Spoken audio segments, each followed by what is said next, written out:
armar el diagnóstico, nosotros, como dijimos, vamos a ver la semiología, de la semiología vamos a tener los signos y síntomas. Esos signos y síntomas dentro del DSM asociados a un criterio temporal nos van a producir los síndromes que van a dar lugar a las patologías diagnósticas que generalmente se agrupan por grupos de trastornos. Les voy a mostrar después el DSM, a ver si lo tengo. Es un manual gigante, pero hay una versión más de bolsillo, ven que es bastante grosso. Hay una versión de bolsillo del DSM que tiene en sus primeras páginas todos los diagnósticos agrupados por distintos grupos de patologías. Por ejemplo, yo les voy a leer acá cómo está agrupado dentro del DSM. Primero tienen un apartado del sistema de clasificación, luego tienen una introducción de cómo se utiliza el manual y una declaración de cómo utilizar el DSM-5 en la parte forense, y después ya empiezan los criterios y códigos diagnósticos, ¿no? Y ahí tenemos trastornos del neurodesarrollo, espectro de la esquizofrenia y otros trastornos psicóticos. Son capítulos, ¿se entiende? Dentro de esquizofrenia y otros trastornos psicóticos vamos a tener la esquizofrenia con todos sus subtipos y el resto de los diagnósticos que tienen que ver con psicosis. Después hay otro capítulo que es trastorno bipolar, otro trastornos depresivos, otro trastornos de ansiedad, trastornos disociativos, trastornos del sueño y vigilia, etcétera. ¿Mm? Y así vamos a ver agrupados en relación a la niñez y en relación a la adultez con las demencias. ¿Mm? Bueno, para poder usarlo, digamos, el manual, ¿qué va a tener? Nosotros, por ejemplo, abrimos en esquizofrenia, ustedes fíjense después y bájenselos. Voy a buscar esto para leérselos un poquito y ubicarlos. Por ejemplo, buscamos esquizofrenia. Y entonces dice, por ejemplo, características claves que definen los trastornos psicóticos. ¿M? Y entonces habla de los delirios, habla de las alucinaciones. Miren, les muestro cómo es el capítulo. A ver si ahí se ve un poquito. ¿Ven? Dice delirios, más abajo alucinaciones. Les da las características generales, el pensamiento desorganizado, que es otra característica importante de la esquizofrenia, el comportamiento anómalo, incluida la catatonía. ¿Se acuerdan que hablábamos de cuadros que tenían la motricidad comprometida? Lo que son los síntomas negativos. Bien, y después le dice todos los trastornos que incluye el capítulo, cómo se evalúan esos síntomas, y después tenemos el trastorno delirante con sus subtipos, que es lo que vendría a ser la vieja paranoia o trastorno delirante crónico, el trastorno psicótico breve, que es otro trastorno psicótico ya lo vamos a ver cuando vemos psicosis, esquizofreniforme, la esquizofrenia propiamente dicha, el esquizoafectivo,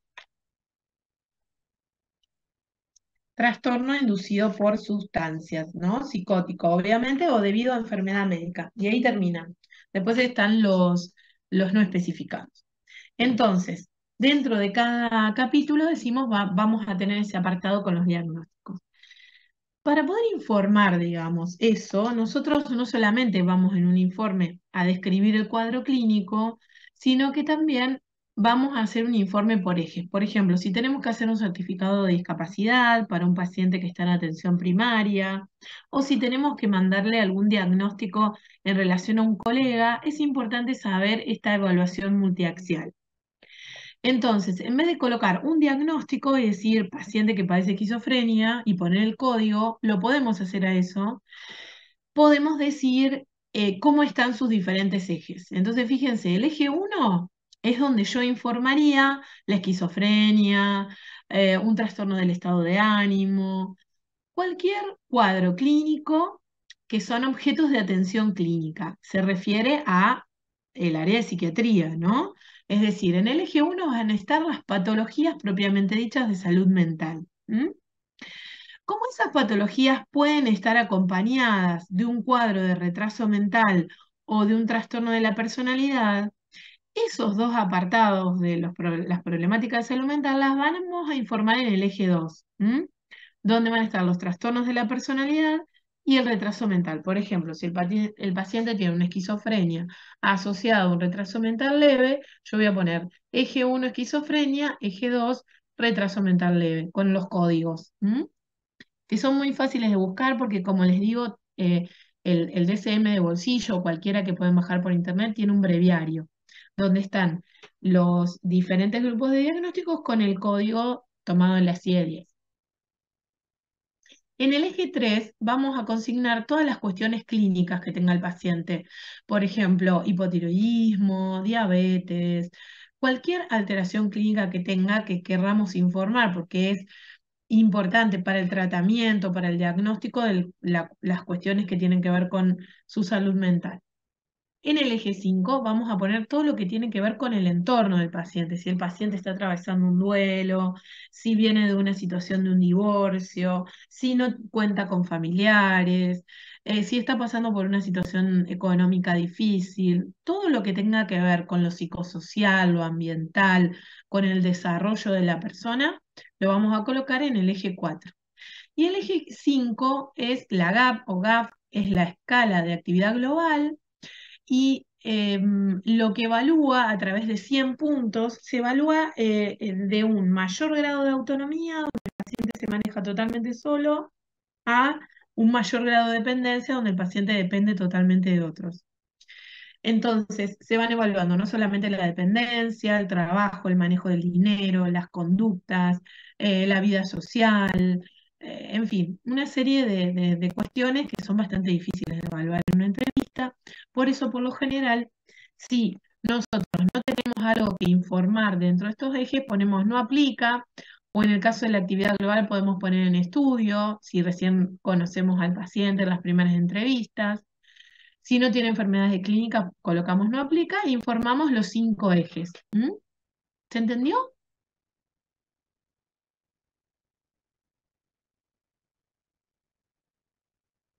Sí, Profe, profe, ¿eso es para el ingreso para internación o es para todos? O sea, no No, es necesito. para todos. O sea, si yo quiero, por ejemplo, hacer un trabajo de investigación, si quiero mandar un informe pericial como perito de parte, si quiero hacer un informe de un paciente que tengo en tratamiento, si quiero comunicarme con un especialista en el que le quiero contar, por ejemplo, bueno, mire psiquiatra, le derivo a este paciente porque lo vi en atención primaria, sospecho por los delirios, las alucinaciones que tiene un cuadro psicótico en el eje 1, en el eje 2 no aplica, en el eje 3 tiene una dislipemia tratada con tal cosa, en el eje 4 tiene una baja continencia familiar con situaciones de consumo de sustancia y el eje 5 está en estudio.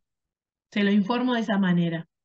O también le puedo informar directamente el diagnóstico que sospecho o sospecha de tal diagnóstico y le puedo poner un código. Pero sí me parece importante que ustedes sepan que para poder informar un diagnóstico del DCM, como es un sistema tan categorial que pone criterios de semiología y, o sea, signos y síntomas y tiempo.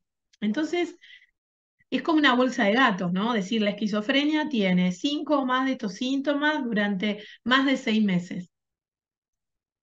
Es como va a haber un montón de cuadros clínicos que tengan esos signos y síntomas durante más de 6 meses y a lo mejor no es esquizofrenia, a lo mejor es otra psicosis, a lo mejor es un episodio delirante. ¿Se entiende? Entonces, como es tan deficitario en ese punto, es importante informar todas las otras cosas para tener en cuenta el contexto. ¿Me expliqué? Sí, profe, gracias. Ok. Bueno, vamos a seguir con nuestro tema de semiología. Entonces yo les decía que me interesaba contarles. Por ejemplo, si yo tengo que informar a un paciente que tiene un examen semiológico normal. ¿Vieron como uno informa, bueno, abdomen blando, depresible, indoloro, no se escuchan ruidos o ruidos presentes, no aumentados?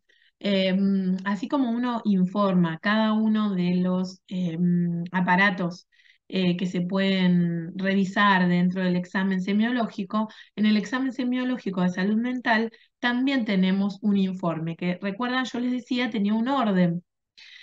Entonces, nosotros vamos a poner, por ejemplo, paciente prosopográficamente alineado, supongamos que sea cualquiera de nosotros, ¿no? Y que estemos normal, que estemos bien. Prosopográficamente alineado, vigil, orientado globalmente en tiempo y espacio. Episodios de hipertimia displacentera, actualmente eutímico, colabora con la entrevista, no se objetivan fallas mnésicas, pensamiento de curso y contenido normal, sin presencia de ideas patológicas, no se encuentran alteraciones en la sensopercepción. ¿Qué me estaría faltando? Sin alteraciones conductuales, conciencia de enfermedad, sin juicio de realidad alterado. Y bueno, hasta allí, ¿no? Entonces, empezamos por cómo vemos al paciente, seguimos por cómo está la conciencia y la atención, que son dos cosas importantes. Podemos informar el nivel de inteligencia, porque eso, como dijimos, nos va a condicionar la manera en que podamos entrevistarlo o darles indicaciones, si el paciente no lee y escribe, por ejemplo.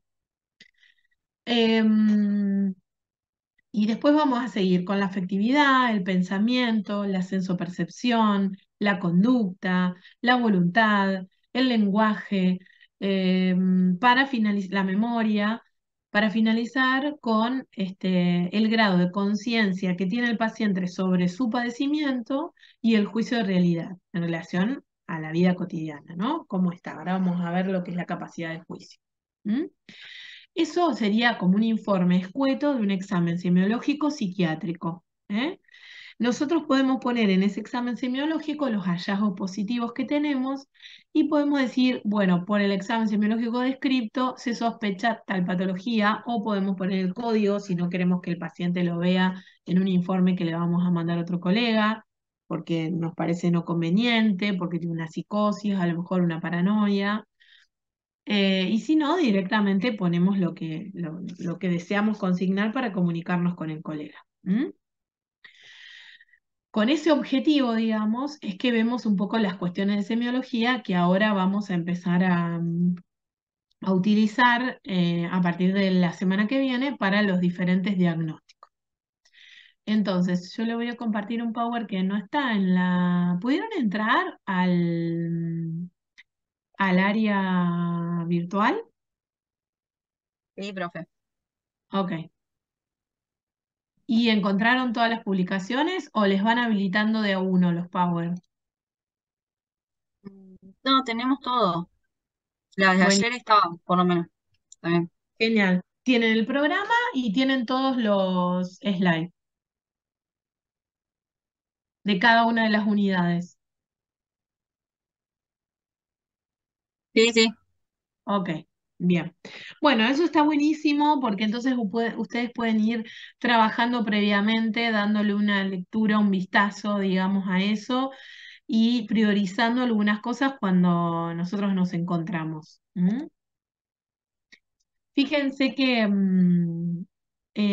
si hablamos de semiología, dijimos que lo primero que, en lo que nos fijamos es el aspecto exterior, ¿no? Y que eso nos va a dar alguna idea de en qué situación se encuentra esa persona. Si bien, como decimos siempre, todo lo que tiene que ver con aspectos de la vida íntima del sujeto, como el sueño, la sexualidad, la vestimenta, el vocabulario, en fin, todas cuestiones que son observaciones nuestras tienen que ver un poco con un cierto grado de prejuicio, ¿no? Por eso los profesionales de la salud mental tratamos de ser ecuánimes en eso, no meternos ahí en un punto a juzgar, porque esa no es la idea, no es una mirada moral la que tenemos, sino es que extrayendo esas observaciones podamos llegar a hacer un diagnóstico y ayudar a ese paciente en el tratamiento.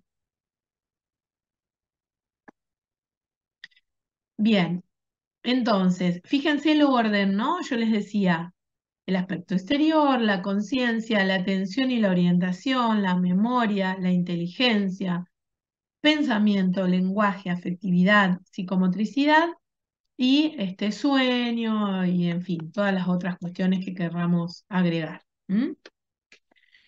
Como ya dijimos, tiene que ver un poco con cómo se presenta, si hay cierto grado de timidez o de suplicacia, si hay confianza, si hay agresividad. Eso también nos va a dar una idea de si tenemos tiempo para actuar a través de una entrevista, hablando con el paciente o si eso no es posible, porque bueno, el paciente está agresivo y tenemos que actuar en ese caso. ¿M?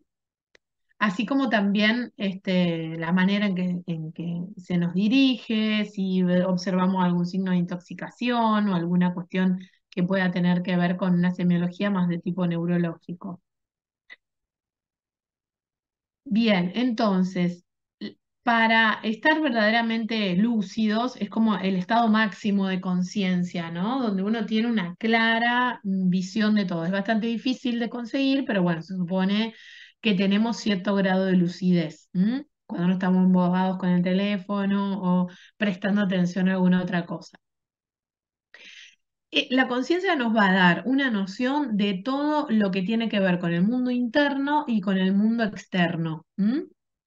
Y cómo interaccionan esas dos cosas, ¿no? Qué sucede a nuestro alrededor y también qué nos sucede internamente. Se sensa, obviamente, a través de tener, digamos, en alerta activado el sistema nervioso central y depende de una serie de funciones psíquicas que también se encuentren conservadas. Entonces, habíamos dicho que teníamos algunas alteraciones cuantitativas en relación al nivel de conciencia. Puede un paciente, por ejemplo, estar hipervigilante o, como yo les decía, en relación a la atención, que ahora vamos a ver en el segundo punto, el paciente dirige su atención voluntaria a determinadas cosas a expensas de la involuntaria, ¿no? De la espontánea. Generalmente pasa en pacientes con cierto grado de desconfianza, puede haber un delirio paranoide, puede haber un trastorno de la personalidad, puede haber ansiedad también, donde el sujeto está saltando de estímulo a estímulo, em, y una disminución con, digamos, todos los grados de alteración de la conciencia que conocemos habitualmente en neurología: somnolencia, obnubilación, sopor y coma. ¿M? Es importante que seamos todo eso porque el resto del examen semiológico lo vamos a poder determinar a partir de allí. ¿Se acuerda que les había hablado del estado crepuscular o de la situación de delirium o de alucinosis, donde nos encontramos en un estrechamiento de la conciencia o una casi pérdida de eso en relación a alguna patología orgánica que también puede producir síntomas vinculados con el área de salud mental, como podrían ser delirios o alucinaciones? ¿M? Pero que generalmente cuando la conciencia está afectada es como un punto que a nosotros nos dice: momentito, acá puede haber algo orgánico. ¿M? Puede ser una intoxicación aguda por alcohol o una abstinencia o una psicosis epiléptica o una epilepsia o cualquier enfermedad neurológica. ¿M? Que no tenga que ver con un cuadro de salud mental puro, endógeno. En psiquiatría hablamos de los cuadros endógenos cuando se trata de disfuncionalidades internas que tienen una manifestación propia de la salud mental, pero que no tienen un trasfondo, si se quiere, orgánico. A ver, trasfondo orgánico siempre hay, porque hay alguna alteración de neurotransmisores, en fin, de conformación de la personalidad y demás. Pero no nos estamos refiriendo a las secuelas de una ACV, a un tumor cerebral, a un hipertiroidismo, a una cetoacidosis diabética descompensada. ¿Se entiende? Cuando decimos endógeno, decimos puramente de salud mental, que tiene que ver con, digamos, la parte mental y no con la parte orgánica. ¿Se entendió? Sí, profe. Sí, profe. Mm. ¿Alguna cosa que quieran preguntar? ¿Alguna duda que tengan hasta acá? Profe, ¿podría poner Sí, de vuelta 2 segunditos la diapo que define la conciencia? sí, cómo no. Así le hago una captura. Gracias. Nada más eso. Ya está. Listo. De todas maneras, no se preocupen, digamos, por lo que dice acá. Yo lo voy tomando como una guía para comentarles las cositas más importantes. Pero lo pueden tomar de cualquier apunte. Como les dije, hay un montón de manuales. Hay un manual del Hospital Italiano que es sobre psiquiatría, que lo pueden bajar en PDF. Está el Suárez Richard, que es como un resumen de lo que es todo el área de salud mental. Los manuales como el Kaplan, por ejemplo, son manuales muy grosos que tienen un montón de cosas que no tiene sentido que lo lean. Por eso le damos generalmente, le hablamos del TRAPS o del AMIR porque tienen como un extracto muy reducido todo lo que tiene que ver con la especialidad. Así que ahí seguramente van a encontrar la definición normal de conciencia y las alteraciones que la conciencia puede tener. Uy, me fui. Bien. Hay un montón de otras alteraciones en sí mismas, pero me interesa lo global.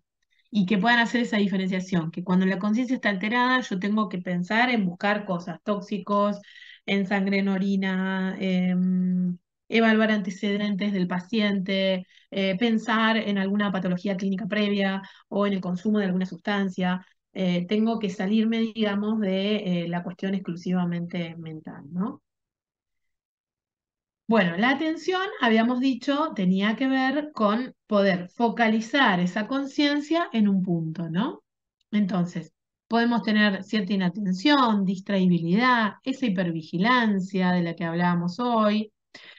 En general, cuando hablamos de atención para el informe, se denomina prosexia la atención. Entonces, si hay una hipoprosexia, hay una disminución en la atención, tanto voluntaria como involuntaria. Y si hay una hiperprosexia, vendría a ser como ese estado de hipervigilancia, ¿no? Donde el sujeto está atento a todo. Y como les dije, puede pasar en la paranoia, en los cuadros de ansiedad.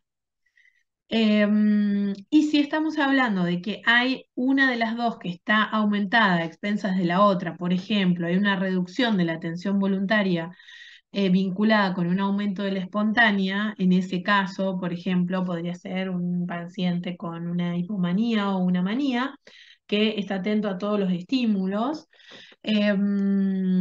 podríamos decir una disprosexia. En relación a que una esté aumentada a expensas de la otra, no que las dos estén disminuidas o las dos aumentadas.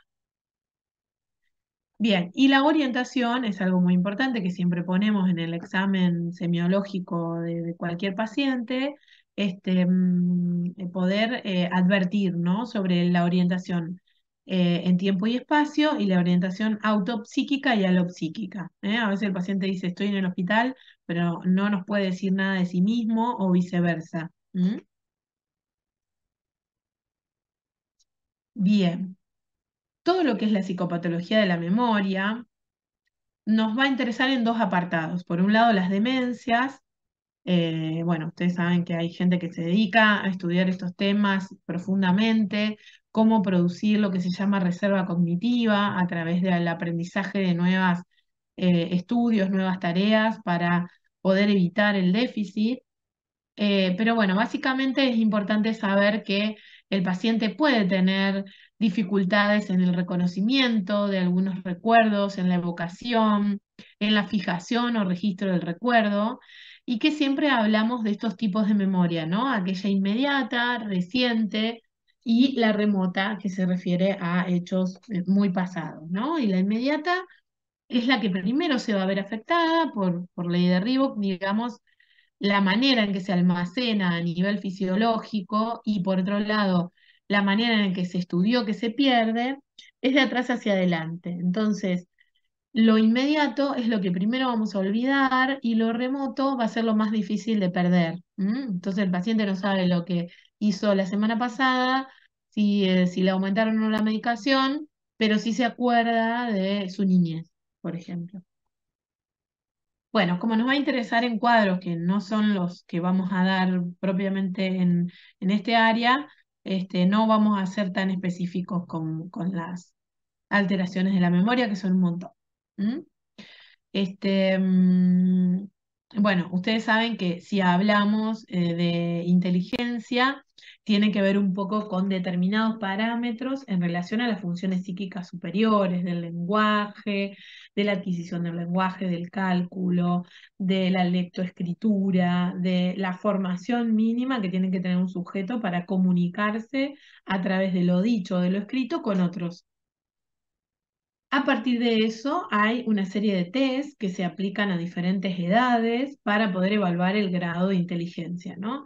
A nosotros en realidad lo que nos interesa de cualquier paciente, tanto en una guardia, una atención primaria o en el consultorio, es si el paciente ha logrado adquirir una lectoescritura, si ha tenido dificultades en el aprendizaje, si ha tenido muchas alteraciones de conducta en la escuela, ¿no? Son cuestiones importantes a elucidar.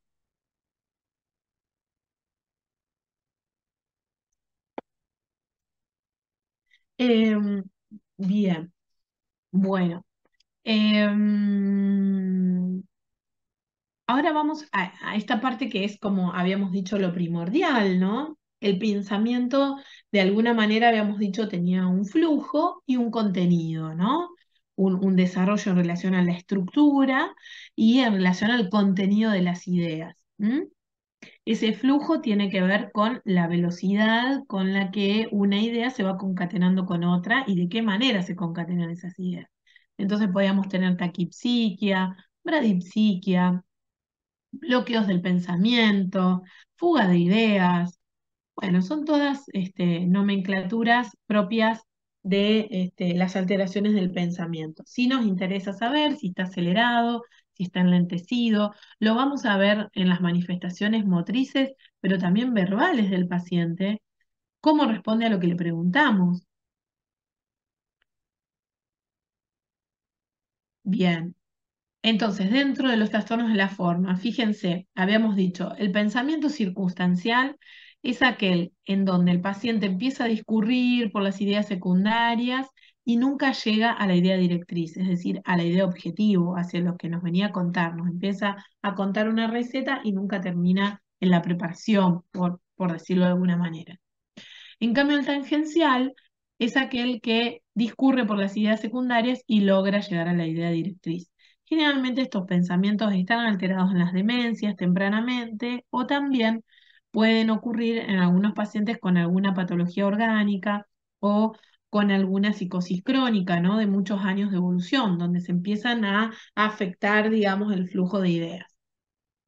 La fuga de ideas son como esas ideas que se van concatenando unas con otras y nunca termina la idea el sujeto. Entonces es como una especie de corte que va haciendo el paciente recortando las ideas porque la velocidad del pensamiento es tan abrumadora que no puede terminar. Y eso obviamente ocurre habitualmente en la manía.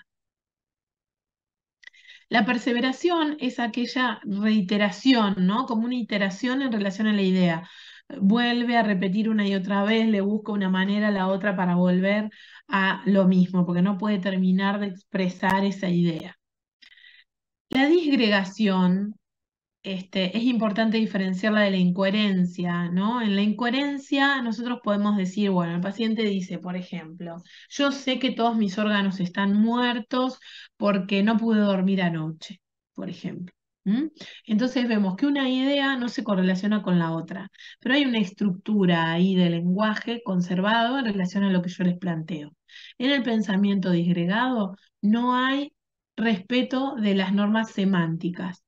¿Sí? Entonces el paciente une cualquier cosa, dice cualquier cosa, directamente no se entiende nada. En el caso de la logia, puede, digamos, tener un cierto grado de incoherencia, pero esto llega a no producir ninguna, no se puede ver, digamos, en el circuito de lo que el paciente nos está comentando, ninguna lógica racional. ¿Alguna pregunta hasta ahí? Recuerden, tenemos entonces la forma, la estructura, o la velocidad, o el flujo del pensamiento por un lado, y por otro lado el contenido, donde están las ideas patológicas. Evaluamos esas dos cosas del pensamiento. Escucho preguntas, si quieren, o si les genera algo. Profe, y en un caso del que el paciente no sea colaborador, ¿esto se va tratando después o sesión tras sesión o cómo se hace? Sí, por ejemplo, una de las cosas que nosotros mencionamos al principio, si el paciente está empático o no, si claramente quiere participar de la entrevista o no. Vamos a tener aquellos pacientes que tienen cierto grado de paranoia o alguna idea delirante, seguramente mucha resistencia. También en los pacientes que están muy angustiados o con depresión severa, no hay deseos de comunicarse con el otro, entonces no hay comunicación ahí. Entonces, bueno, vamos a poner hipoempático, responde monosilábicamente, no se observa un pensamiento desarrollado, sino que el paciente está resistente a la entrevista. Vamos a consignar eso y no vamos a poner qué alteración del pensamiento encontramos, porque no la encontramos allí. Obviamente que nosotros, eso yo se los digo en el caso, Anto, de una situación transitoria de guardia, o en una cuestión de consultorio, pero por lo general ese paciente lo vamos a ver en otras circunstancias, por momento va a estar bien, por momento va a estar mal, y en algún momento vamos a poder conversar. También es importante los datos, sí. No, que ya ahí entendí, como que no sabía cómo se manejaba.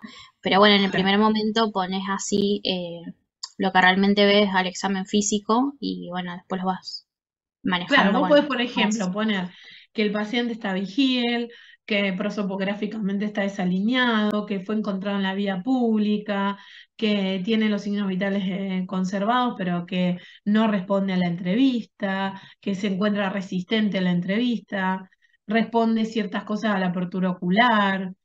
Uno va poniendo diferentes indicios donde informa cómo está la conciencia, cómo está la atención, pero el pensamiento no lo puede informar en ese caso o el lenguaje o la conducta si no hay ninguna manifestación. Directamente pasa de largo, pone lo positivo, por ejemplo.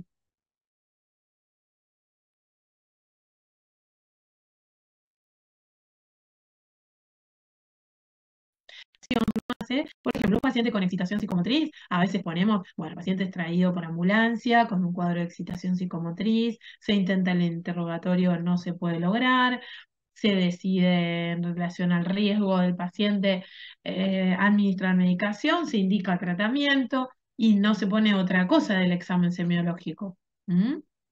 O por ahí viene un paciente con una situación de angustia, entonces ponemos paciente vigil, globalmente orientado, empático a la entrevista, colaborador, manifiesta angustia, tristeza en relación a una conflictiva familiar, refiere síntomas orgánicos, pensamiento conservado. Entonces, de todos esos elementos, nosotros nos vamos a tomar para después hacer una especie de hipótesis diagnóstica, ¿no?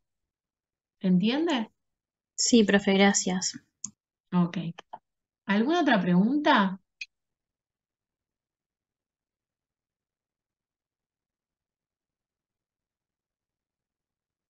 Bueno, fíjense dentro de los trastornos del contenido que teníamos entonces todas las ideas. En la definición de estas ideas la van a encontrar en cualquiera de esos manuales que les dije, pero recuerden que siempre les hago hincapié. ¿Por qué? Porque dentro de la idea patológica, la más compleja que nos cambia totalmente el diagnóstico en una patología es la idea delirante. Entonces es importante saber qué es una idea delirante para poder reconocerla y una cosa es que el paciente nos diga algo que le resulta fantasioso y otra cosa es que el paciente nos comunique algo de lo cual tiene certeza y que al final del examen semiológico nos encontramos con que, bueno, esa certeza tiene que ver también con un juicio de realidad desviado.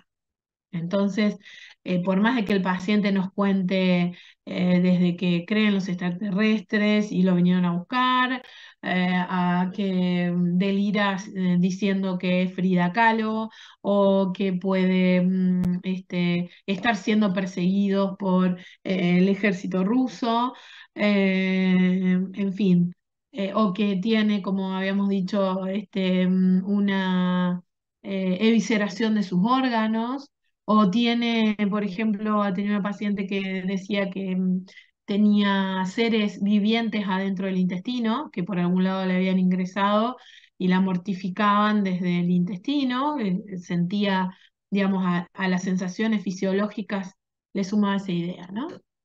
Bien, entonces, ¿qué es una idea delirante? Pregunta de examen. Es un error patológico que parte de un juicio de realidad desviado, que condiciona la conducta del paciente y goza de certeza. Es irreductible a los argumentos de la lógica. ¿Mm?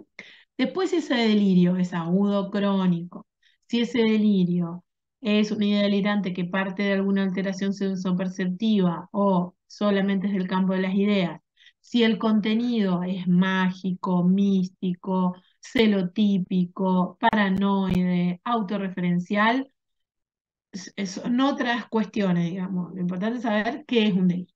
¿Mm?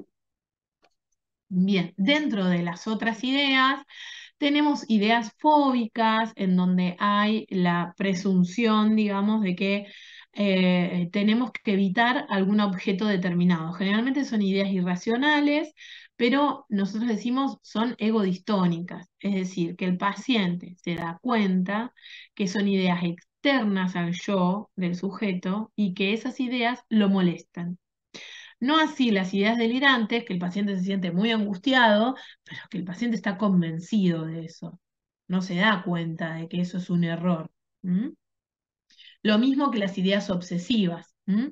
Habíamos dicho que las ideas obsesivas podían tener que ver con ciertas cuestiones banales como simetría, control, orden, limpieza, o que podían ser de contenido sexual, homicida, suicida, con otros contenidos más mortificantes para el sujeto, lo cual no significa que sea una idea delirante.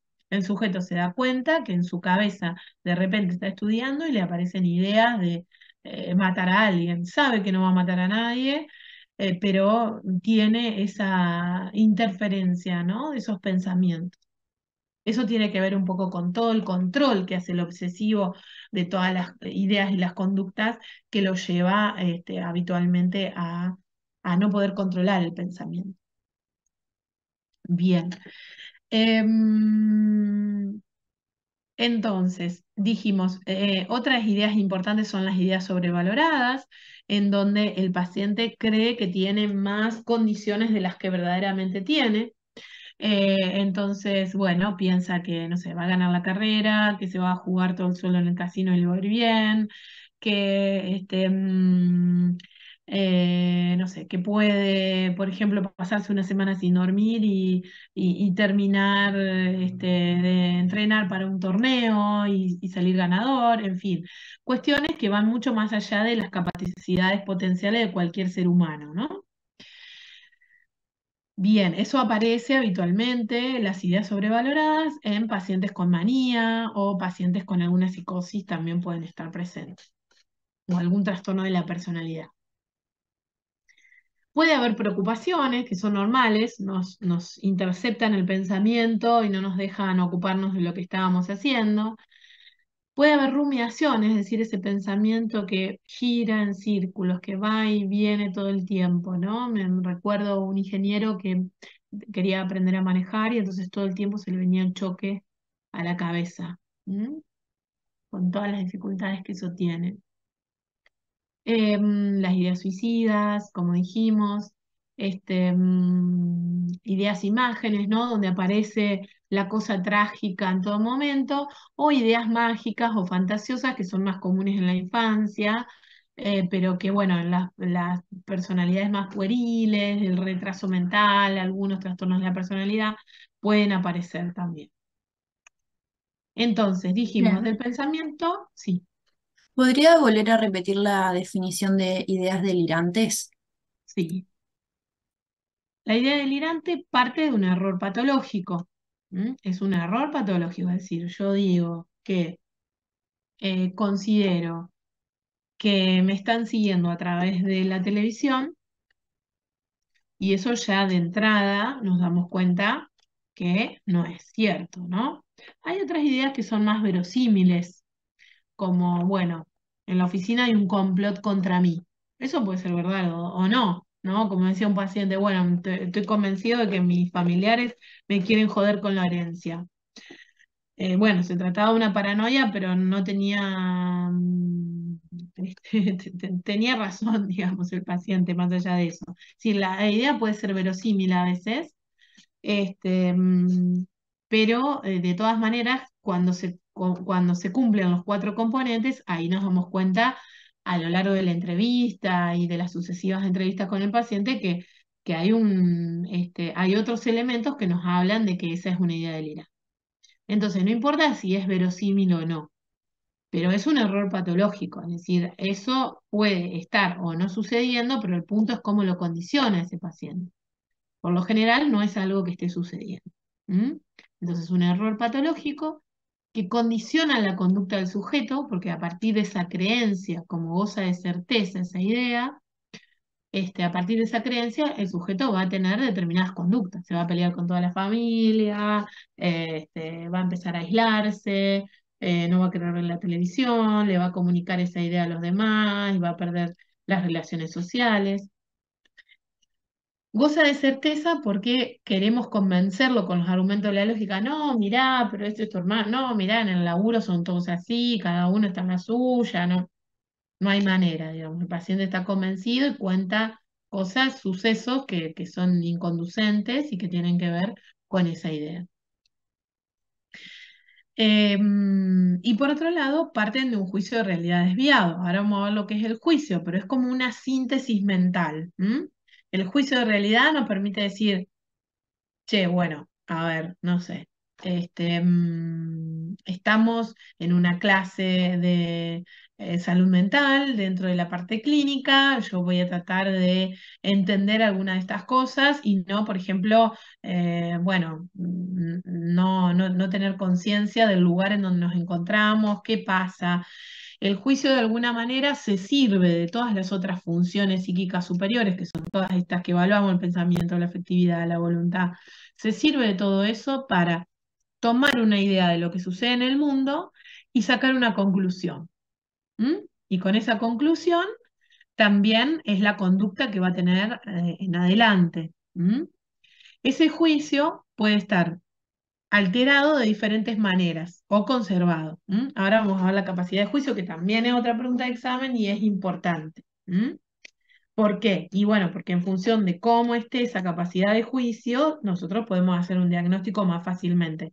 Si bien es una función que evaluamos al final, porque va a depender de si hay desorientación, de si hay alteración de la conciencia, de si hay alguna idea delirante, de si hay problemas en la memoria o si hay una intoxicación por sustancias.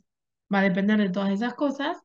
La evaluamos al final y porque, como dijimos, toma elementos del resto de la función.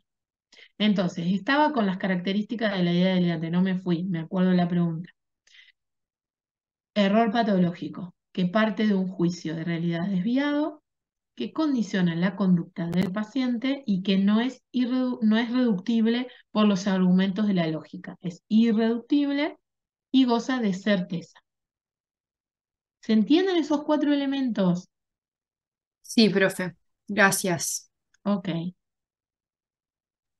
Bien. Seguimos entonces. Bueno, no nos interesa tanto las cuestiones relacionadas al lenguaje, como las afasias o la disartria, porque por lo general son cuestiones que acompañan la organicidad. Obviamente que las vamos a... Pero bueno, en atención primaria no es algo que nos interese dentro de la salud mental. Hay un montón de... El mutismo, la fragmentación, bueno, la lexitimia, que es por ejemplo la incapacidad de expresar a través del lenguaje los sentimientos. Bien, ciertas cosas que son más técnicas, ¿no? Que no interesan tanto. Bueno, si vamos a la afectividad, sí es algo que, en el lenguaje que nos interesa observar, perdón, no me quería ir del lenguaje sin decirles esto.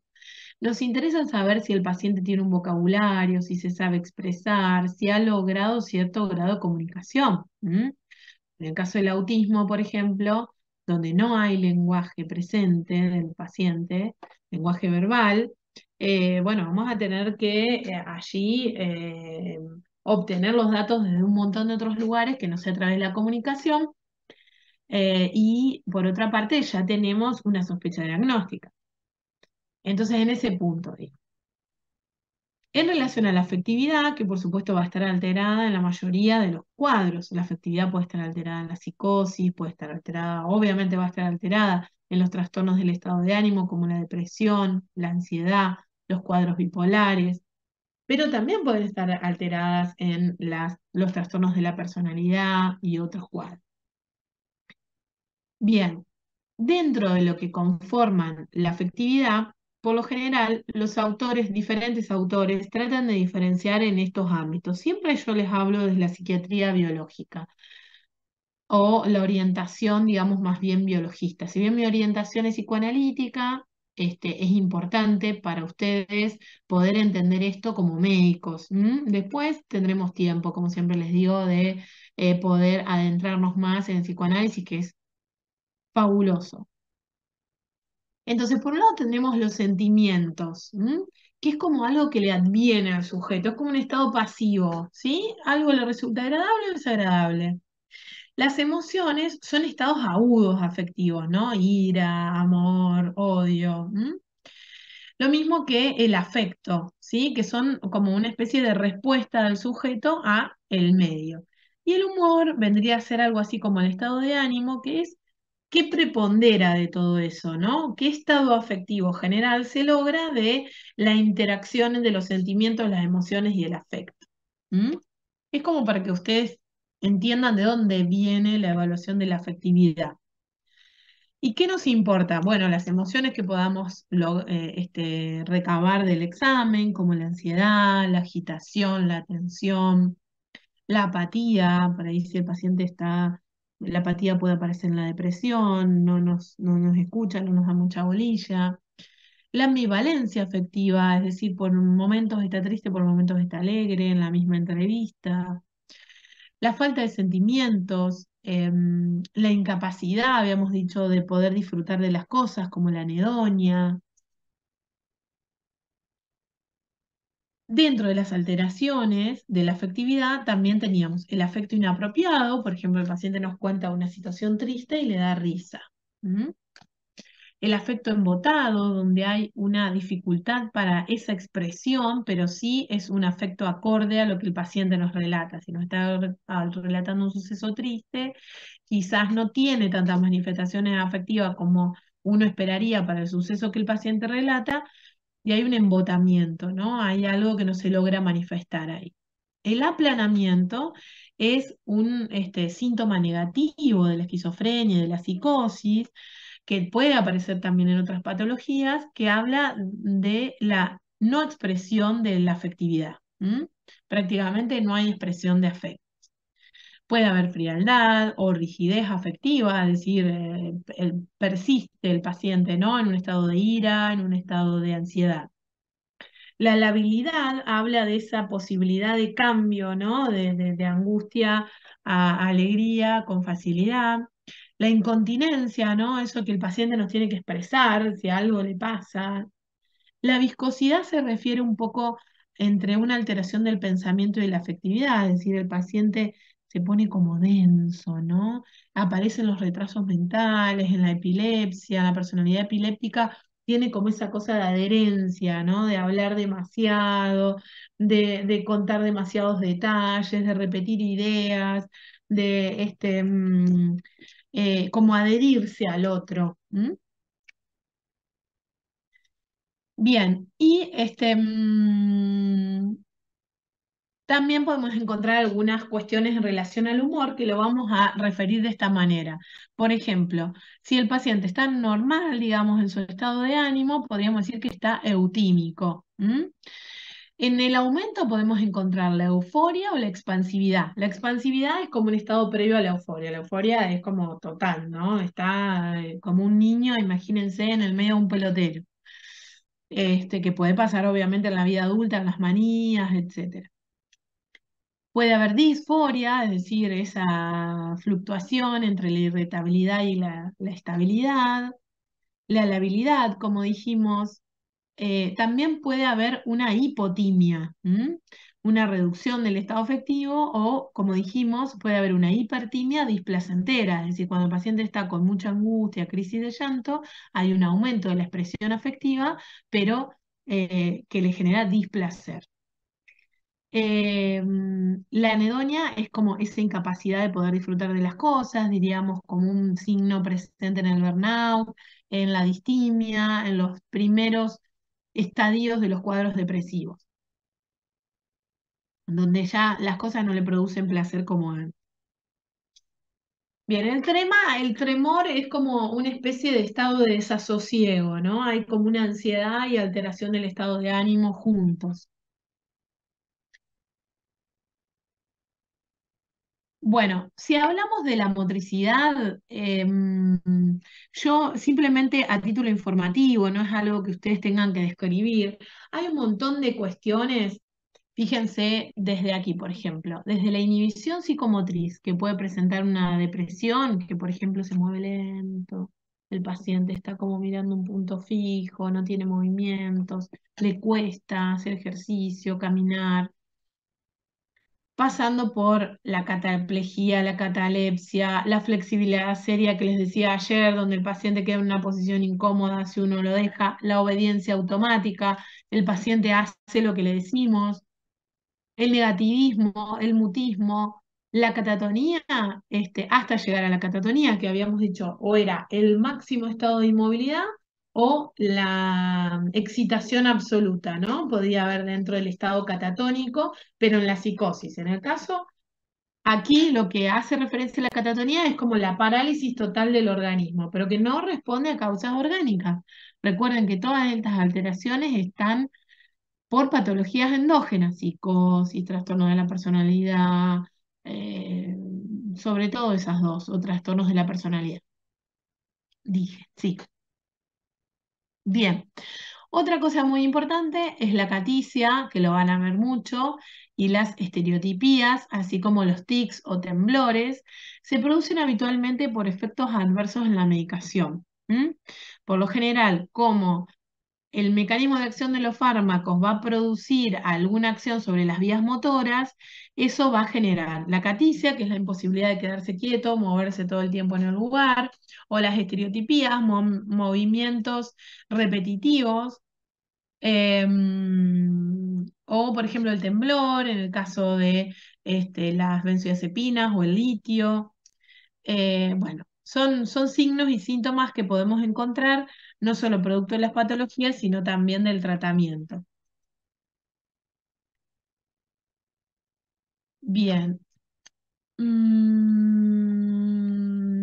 Solo decirle algunas cositas en relación al sueño, pero hasta aquí, digamos, llegaríamos con la cuestión semiológica y del juicio. Eso no me quiero olvidar de comentarles la cuestión del juicio.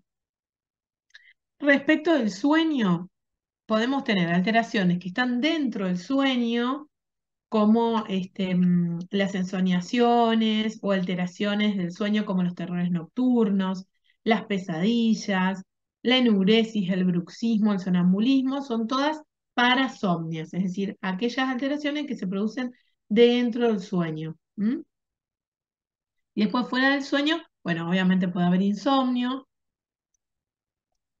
esa es una compañera. Puede haber narcolepsia, por ejemplo, en la apnea del sueño, en algunos estados neurológicos, o hipersomnia. Generalmente el insomnio es lo más frecuente en el caso de la psicosis, en el caso de la depresión. Una depresión típica cursa con insomnio. Si es atípica puede tener somnolencia. Los trastornos maníacos, hipomaníacos dentro de la bipolaridad, generalmente son patologías o puede ser insomnio primario aislado, nada más. Bien, hay un montón de otras patologías del sueño, es como para darles un pantallazo y que ustedes sepan que puede haber alteraciones del sueño. De hecho, hay toda una medicina del sueño, que es toda una especialidad dentro de la neurología y de la salud mental. Pero yo quería hablarles del juicio, porque es algo que también me gusta que tengan muy en cuenta, porque es algo decisivo. Si yo informo, digamos, una alteración del juicio, eso va a ser decisivo para el diagnóstico. Entonces yo tengo que saber que el juicio de realidad es una función, decimos, sincrética. ¿Qué significa eso? Que toma de las otras funciones para poder sacar una conclusión, que es una síntesis de todas las otras funciones. Produce una conclusión deliberada mediante el raciocinio, en la utilización del raciocinio y del resto de los elementos que le brinda el aparato psíquico, y a través de esa conclusión, bueno, eso va a producir una decisión que va a llevar a cabo en un acto o no el sujeto. Esa capacidad de juicio puede estar alterada de 4 maneras fundamentales. ¿Mm? Si la alteración del juicio es transitoria, es decir, que el paciente antes de esa alteración del juicio estaba bien y posterior a la alteración de ese juicio se vuelve a recuperar la capacidad de juicio, puede estar interferido ese juicio, ¿no? Decimos, la alteración del juicio es una interferencia judicativa. ¿Mm? Les voy a decir primero las 4 alteraciones. Puede estar desviado, puede estar interferido, puede estar debilitado o puede ser insuficiente. ¿Mm? Entonces, cuando está interferido el juicio, puede haber un consumo de sustancias en ese momento, una intoxicación aguda, un episodio epiléptico, un estatus, una pérdida transitoria de la conciencia. En cualquiera de esas patologías puede haber un juicio interferido, es decir, que durante un periodo el juicio se pone en pausa, está patológico, pero después se vuelve a recuperar. En el caso del juicio insuficiente, el paciente nunca llegó a tener una capacidad judicativa, porque como el juicio se sirve de todo lo que tiene que ver con el contenido de las ideas y el desarrollo psíquico del sujeto, también va a depender de la inteligencia. Entonces, como cualquier cosa que tengamos para sacar una conclusión. Si nosotros pensamos en un problema matemático, ¿no? El pensamiento abstracto nos hace analizar todos los datos, ver de qué manera lo podemos resolver, aplicar la fórmula en lo que conocemos y llegar a un resultado. Entonces, en el juicio insuficiente, vamos a tener todas las patologías que tienen que ver con el neurodesarrollo. Retraso mental, autismo, a veces no, a veces el paciente está lúcido en el autismo. Pero fundamentalmente retraso mental. Trastornos generalizados del desarrollo, donde el paciente llega a un momento en su infancia donde se detiene el desarrollo normal del psiquismo. Bien. Después, el juicio debilitado, en ese caso, el paciente logró tener una capacidad de juicio normal, pero en algún momento lo empezó a perder progresivamente sin volver a recuperar. En ese caso, hablamos de las demencias, ¿no? O cualquier patología neurológica que pueda producir un daño neurológico secuelar a largo plazo, en donde el paciente va a lograr un juicio normal, pero luego lo va a perder. Y el juicio desviado es como el modelo fundamental de las alteraciones del juicio para salud mental, que es aquellos pacientes que tienen presencia de ideas delirantes, alucinaciones, cualquier sintomatología positiva de la esquizofrenia, que dijimos eran conductas alteradas, lenguaje desorganizado, pensamiento desorganizado, ideas delirantes, alucinaciones. Entonces, en ese caso, el juicio va a estar desviado, ¿sí?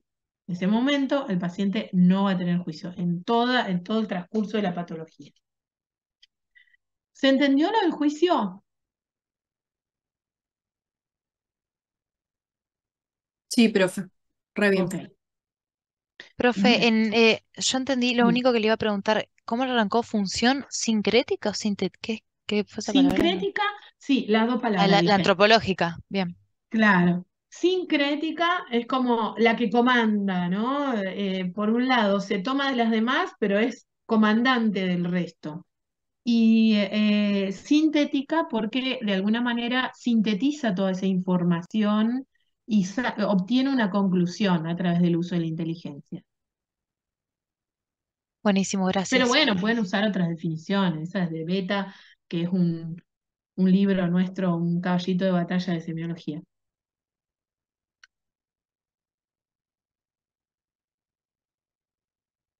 ¿Preguntas, dudas? No se pierdan en todo esto. Orden del examen semiológico.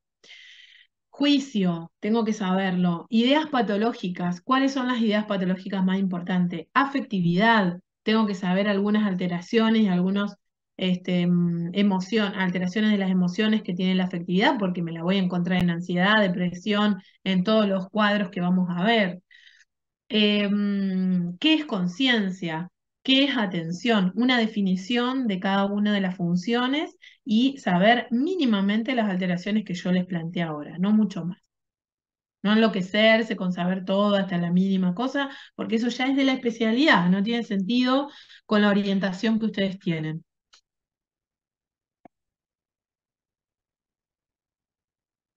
En algún momento creo que había un colega que estaba dando, que quiero mucho, estaba dando todo lo que es semiología psiquiátrica en una optativa. Es muy interesante este campo, pero bueno, ustedes a los fines de que tenemos 7 semanas y tenemos que cursar todas estas especialidades, me parece que eso es suficiente. ¿Estamos?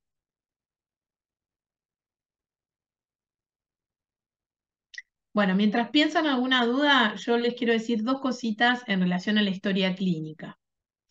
La historia clínica en psiquiatría es igual que una historia clínica cualquiera. Nos interesan todas las partes de la historia clínica para un paciente que tenga una patología mental, desde los datos personales hasta el examen físico, los antecedentes patológicos, personales y familiares, sobre todo, ¿no? El motivo de consulta, la enfermedad actual, donde el paciente relatamos un poco todo lo que el paciente trae. ¿Qué más? Los antecedentes de tratamientos previos, qué medicación toma en la actualidad, la historia, un poco la anamnesis medicamentosa, qué historia de medicación tiene, qué medicamentos tomó, cuánto tiempo. Em, bueno, creo que no me olvidé de nada, digamos, todas las partes de una historia clínica común nos interesa. Sobre todo nos interesa saber antecedentes personales en relación a si tuvo otros diagnósticos, qué otros síntomas, si tuvo otros episodios similares al que nos está contando, y familiares, porque bueno, hay un montón de cosas que tienen que ver con una cierta predisposición familiar. ¿Mm? Bien, ahora sí, díganme dudas.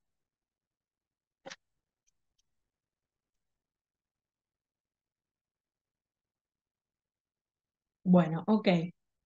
Em, Lunes 2 no les anoté, les voy a anotar en el chat mi... dejar de compartir y les voy a anotar acá mi número de teléfono